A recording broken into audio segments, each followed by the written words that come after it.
Okay, hello everyone. I'm Damian. I'm a lecturer at the University of Sheffield in the Department of Automatic Control and Systems Engineering, and I'm also heading the Sheffield Biomedical Robotics Lab. Today is my pleasure and really delighted to introduce you to robots, and especially to those that are soft. Now, what is a robot anyway? Where would you have seen robots? Probably you've seen Lego robots, maybe have already worked with them during your courses, or you might have been greeted at a supermarket by an owl robot, or you've taken a visit to a car manufacturing and assembly factory where you have seen these huge giant manipulators isolated between the fences, putting together the cars. Well, still, what is a robot? While textbooks may have a variation in the definition of a robot, the community agrees that the robot will have the following essential characteristics. One is that the robot will have some type of sensors. That's because we want these robots to be useful in capturing how they can describe their environment, like lighting conditions, like noises, pressure, touch, and so on. These robots will also have to behave in some way, and this is how they ultimately become useful to us as technology that does things that we need them to do, that we cannot do, or we want to augment our own capabilities in different times and different space. And so they'll need to be able to move, say, from A to B, or they'll need to push things or grasp things. And this is usually done using motors. So we will embed motors to give these robots a behavior. Then they'll have to have some kind of intelligence. And so this kind of smartness is usually or typically a program that connects the sensors, that is the information from the environment, to the motors and actuators in order to do relevant behavior. And so that connection is done through a logic. Like, for example, if the robot sees an obstacle in front of it, then it will steer the wheels in order to avoid it. And that's a logic. And then there's autonomy. This is a higher level of intelligence where we need robots to be self-sufficient, like power themselves or learn and upgrade themselves, really do things autonomously just like we do. And that also involves advanced design and control, which is something we do really amazingly in our department as a unique department in automatic control and systems engineering. And so the robot here that you see on the screen, you could imagine that there are actuators, motors that flex the fingers of the two-finger gripper, and these are the actuators. And then we would need some force sensors, say, on the fingers, and then the logic that I mentioned before. Would be to repeat activating the motors in order to flex these fingers until the sensors on the fingers will detect some meaningful force, and then we can stop those motors. But I mentioned this is going to be more on soft robots. And so these soft robots are robots that are made of soft materials. Why are they interesting? And our community, robotics community, has been investigating use their use and their potential for quite some years now. They show natural motion. These sort of robots can easily conform to objects, like you can see this manipulator that is grasping tomatoes. To start with, they are biologically inspired, just because we are, and most of the creatures, the living creatures we know, are also made of soft materials. And ultimately, we want these robots to be soft, such that they can safely interact with us. And so we dream of those kind of settings where we can collaboratively work with robots, just as in the case of that factory, we would like to be able to work with robots rather than separately. And so the soft manipulators, for example, would be able to grasp delicate, fragile objects in much easier ways than the conventional grippers would do. That means the whole gripping process will be much less computationally demanding than in the case of the conventional grippers. So I'd like to show you how we could possibly build such building blocks that make soft robots. And we'll start with a soft touch sensor. Now, this is not difficult to make. We need some rubber in order to have that soft substrate. And this can easily be done by mixing two components, A and B, and once they mix and they cure at room temperature, they just become rubber as we know it. And then we'll need a conductive liquid like the one here, but there are many other types, in order to really transduce that kind of mechanical stimulation that we would like to capture, like touch or pressure, into an electrical signal that we can read on our computers and make sense and interpret it.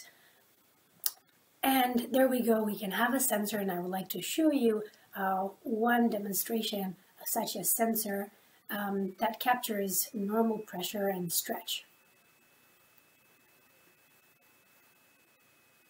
Right, so the image you see on the background is visualized because we've got those electrical signals from the sensor as the mechanical stimulation of pressure and stretch is converted into those electrical signals.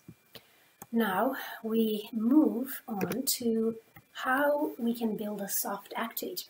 That's one of those other elements that the robots should have.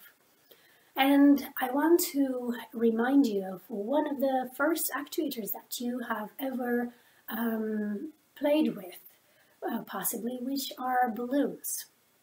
So by pressurizing air inside the balloon becomes bigger, and you can use that kind of balloon inflating in order to, say, move things around. And that's a type of actuator. And we've been using that kind of principle in many ways to specialize the behavior of actuators in many ways. And one simple example here is when we start with a rubber tube, very, very soft, such that if we would inflate, it would just look like a balloon, pretty much as we know it. But then we want to specialize it, say from inflation, we would like it to bend.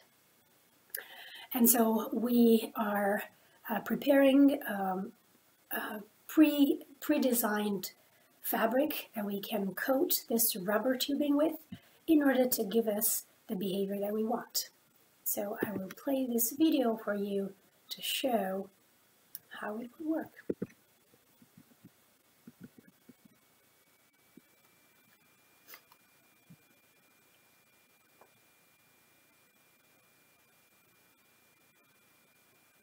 So we pressurize the air inside, and because of that constraining fabric, we actually get a bending.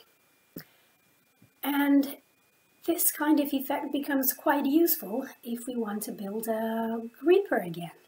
a soft gripper this time. And by using a combination of a number of these fingers, we can achieve a gripper that can deal with lots of delicate objects, and not only things that would be very difficult to achieve with the conventional grippers, where we have to compute every step of the finger's flexion. Also interesting is to understand the science, the math behind this physical phenomenon.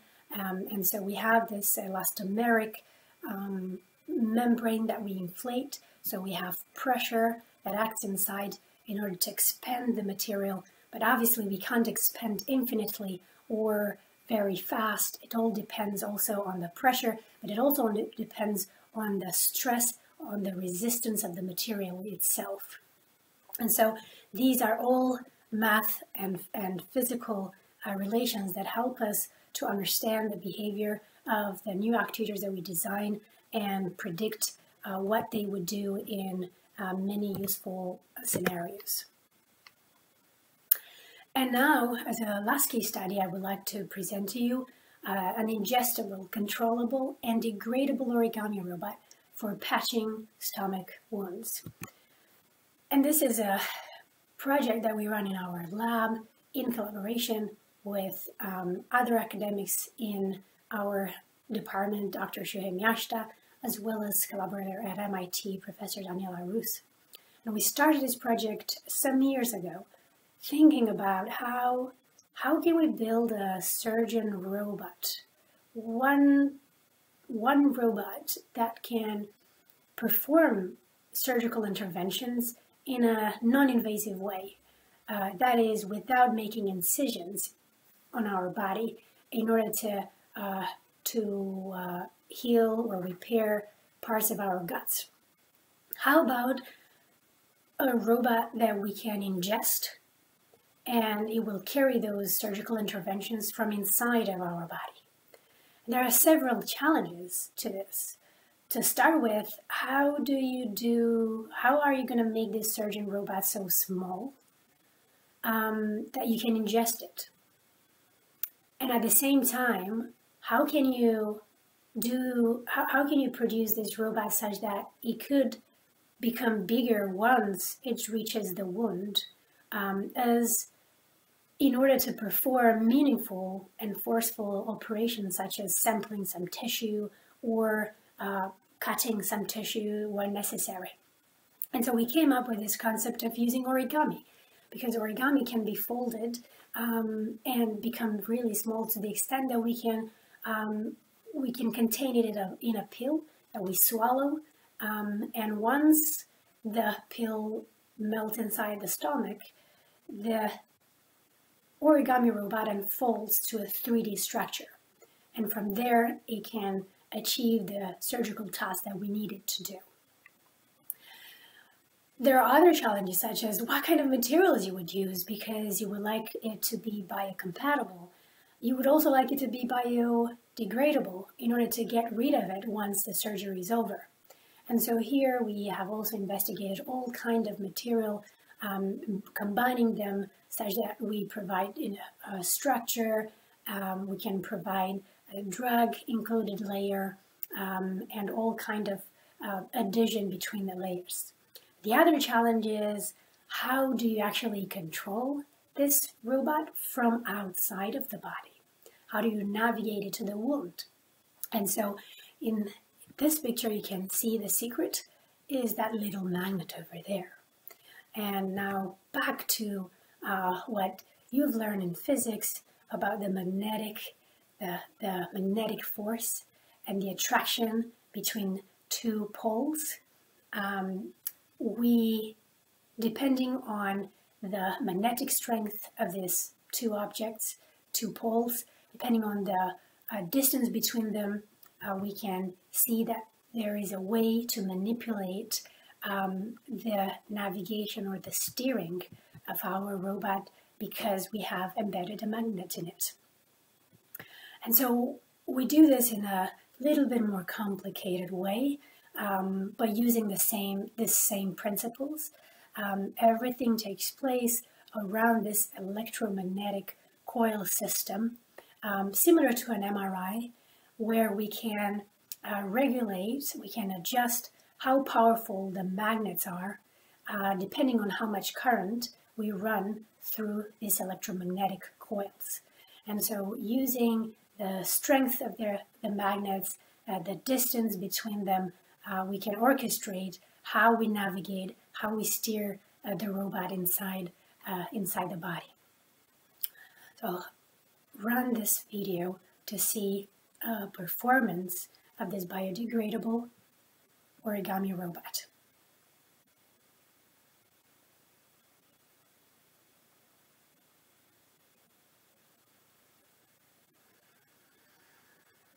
Okay, once the peel melted, now the robot can be steered from the outsides of electromagnetic coils along a desired trajectory. Here, in a setup that mimics the stomach, we navigate the robot to the site of the wound, and there it can retrieve an accidentally ingested battery, or like in this case, it can deliver a drug.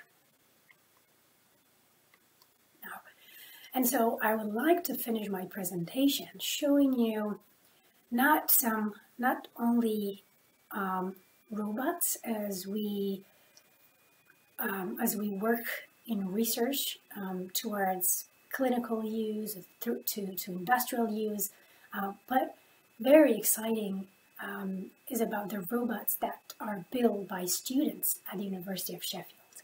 And here are just a very little glimpse into all the robots, the devices they have built over the past few years, beginning from year 2, where in practical modules they will create the technology that they dream of. And some examples here include an automatic garden, an assistive robot arm, a hexapod robot, an automatic sorting belt, just to name a few. So really exciting work by our students through modules that are taught to them. They are equipped to build robots and in the forms that they dream of. And so my message before I finish my talk is for you to go and think about what you would like to invent, and hopefully I'll have the opportunity to speak with some of you and communicate and hear your thoughts about robots and what would be your dream technology. Thank you.